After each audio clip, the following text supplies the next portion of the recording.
How old are you today? 3. And what is your name? Colton Todd Burpo. And where do you live? In Nebraska. Who's your mommy? Sonia. Who's your daddy? Daddy Bocah. Who's your sister? Kathy. That was 8 years ago. Looking at Colton now, you would have never guessed that he almost died in 2003. His father, Todd, tells about Colton's near-death experience in the book, Heaven is for Real.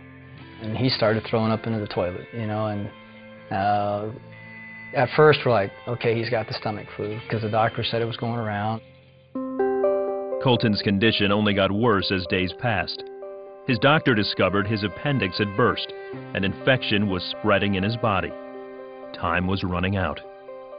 And we knew we were in bad shape when they said, well, you need to come out to the hallway. They separated us from everyone else, and then someone came to us and started talking to us that we got to have surgery on your kid.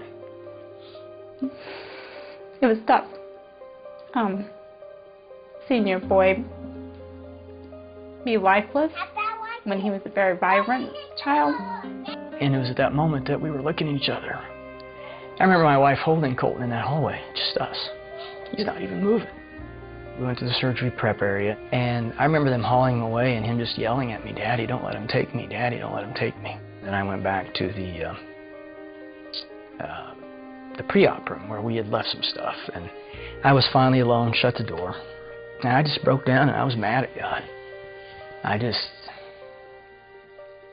frustrated, fed up. And I remember telling him, I said, God, after all I've done for you, and now you're going to take my kid? This is how you treat your pastors?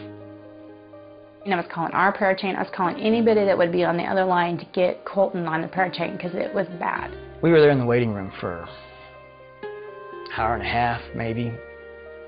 Then I remember the nurse coming out. Is Colton's daddy out here? I'm like, yeah, well, Colton's in recovery and he's screaming for you. And I'm sitting there with him. And I remember my son in that room then looking at me and goes, Dad, do you know I almost died? And my first thought was, maybe overheard the nurse say that, or maybe they thought he was under anesthesia, you know, and he wasn't. But it wasn't till 4 months after we got out of the hospital that we finally listened to our son.